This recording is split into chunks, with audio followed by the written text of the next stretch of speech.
CL अनेक क्षेत्रों में देश के अंदर कार्य कर रहा है। रेलवे के लिए भी, डिफेंस सेक्टर के लिए भी, रिन्यूएबल एनर्जी के लिए भी और अन्य अनेक क्षेत्र में सीएल अपनी प्रौद्योगिकी का लाभ, अपने इनोवेशन का लाभ देश को दे रहा है। यह सराहनीय है और अभिनंदनीय भी। उत्तर प्रदेश ने पिछले 8 वर्ष में प्रधानमंत्री मोदी जी के मार्गदर्शन में हर एक क्षेत्र में एक नई गति को अपनी प्रगति का आधार बनाया है। उत्तर प्रदेश पिछले 8 वर्ष के अंदर, यह बहुत कम देखने को मिलता होगा कि कोई राज्य 8 वर्ष में अपनी अर्थव्यवस्था को 2.5 गुना अधिक बढ़ा ले। उत्तर प्रदेश ने इस लक्ष्य को प्राप्त किया है। 2016-17 में उत्तर प्रदेश, जैसा कि हमारे मंत्री श्री सुनील शर्मा जी बता रहे थे, एक बीमारू राज्य माना जाता था। हमारे बारे में परसेप्शन बहुत खराब था और उस दौरान हम लोगों को ये लगता था कि उत्तर प्रदेश जिस पहचान के संकट से गुजर रहा है, ये स्वयं के लिए तो अपनी चुनौती थी ही, लेकिन देश के विकास का भी एक बैरियर बन गया था उत्तर प्रदेश।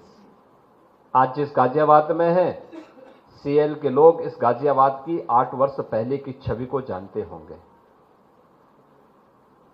उस समय क्या दृश्य था और आज बदले हुए प्रवेश में मैं बार बार उत्तर प्रदेश वासियों से कहता हूं कि आप उत्तर प्रदेश से बाहर अब जाते होंगे। 8 वर्ष पहले जाते थे तो आपको देख करके, नाम सुन करके लोग आपसे बात करना पसंद नहीं करते थे, लेकिन आज जब आप किसी के पास जाएंगे तो उसका चेहरा आपसे बात करते हुए खिल उठेगा कि अच्छा उत्तर प्रदेश से हैं। एक परसेप्शन में जो ये अंतर आया है, एक टीम भाव के साथ उत्तर प्रदेश के अंदर डबल इंजन की सरकार ने जो कार्य प्रारंभ किया, आज उसका परिणाम आया है कि हम उत्तर प्रदेश के अंदर 6 करोड़ लोगों को गरीबी रेखा से उभारने में हमें मदद मिली। उत्तर प्रदेश की अर्थव्यवस्था को 2.5 गुना से अधिक बढ़ाने में हमें मदद मिली। पर कैपिटा इनकम को हमें उत्तर प्रदेश के अंदर 2.5 गुना से अधिक बढ़ाने में मदद मिली और उत्तर प्रदेश के अंदर एक बेहतरीन इंफ्रास्ट्रक्चर को, रोड इंफ्रास्ट्रक्चर का हो, रेलवे का हो, मेट्रो का हो, वाटरवे का हो, इसको देने में भी हमें सफलता प्राप्त हुई। जिस उत्तर प्रदेश में कोई पहले निवेश नहीं करना चाहता था और जो निवेश था भी वह समेट करके लोग भागना चाहते थे, आज उस उत्तर प्रदेश में पिछले 8 वर्ष में हमें 50 लाख करोड़ रुपए के निवेश के प्रस्ताव प्राप्त हुए हैं। 50 लाख निवेश के प्रस्ताव में से 15 लाख करोड़ रुपए के निवेश के प्रस्ताव को हम लोगों ने ग्राउंड ब्रेकिंग करके उनमें से अधिकतर को प्रोडक्शन के साथ भी जोड़ दिया है, जिनमें प्रोडक्शन भी प्रारंभ हो चुका है। प्रधानमंत्री मोदी जी ने पूरे भारतवासियों के सामने 2047 का एक लक्ष्य दिया। जब ये देश अपनी आजादी का शताब्दी महोत्सव मना रहा होगा, कैसा भारत हमें चाहिए, कैसा भारत हो। वह भारत लाचार भारत न हो, वह भारत दुनिया के सामने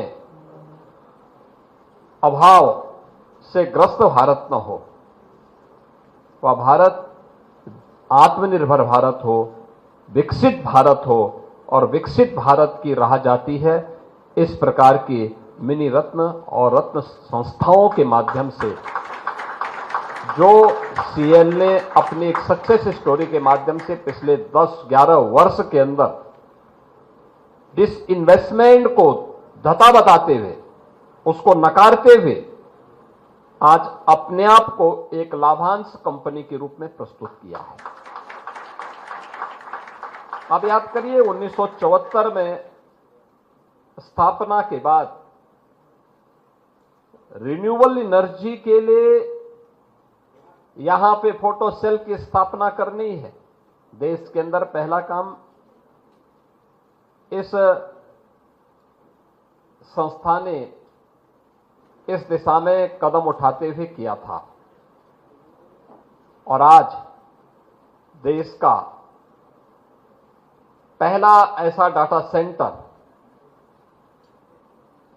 यहां पे स्थापित हो रहा है जिसके पास अभी तक भारत में जिसके पास इस प्रकार की कोई टेक्नोलॉजी नहीं और जिस प्रकार के एक बड़े लक्ष्य को ध्यान में रख करके आज हम आगे बढ़ रहे हैं। मेरा मानना है कि यह एक शानदार यात्रा को प्रदर्शित करता है और नए भारत की उस यात्रा को प्रदर्शित करता है जिसने प्रधानमंत्री मोदी जी के विजन को प्रभावी ढंग से अपने जीवन का हिस्सा माना है और उन संकल्पों के साथ जुड़ करके हमें विकसित भारत के सपने को साकार करना है। यह आज सीएल के जज्बे में स्पष्ट दिखाई दे रहा है।